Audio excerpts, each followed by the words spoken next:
Life in Himalaya.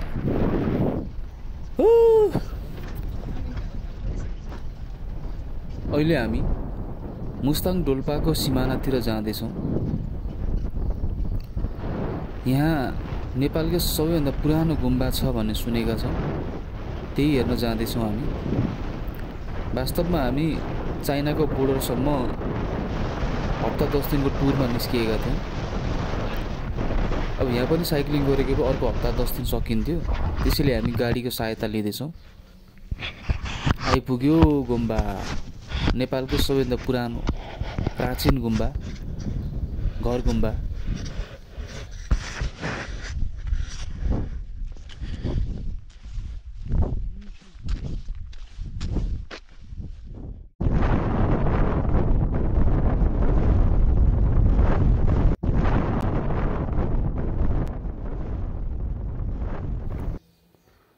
साह्रै विरक्त लाग्दो ठाउँ छ मुस्ताङ।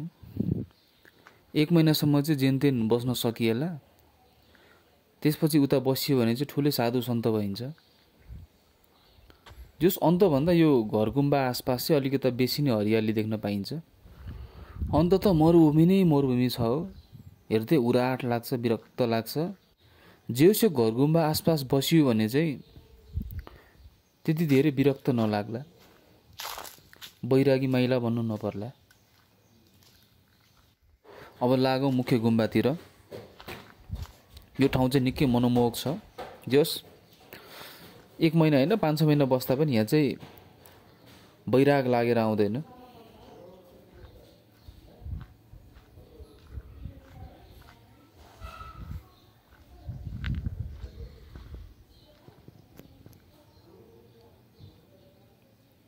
सबै ती डाँडाहरू मरुभूमि डाँडाहरू हुन्।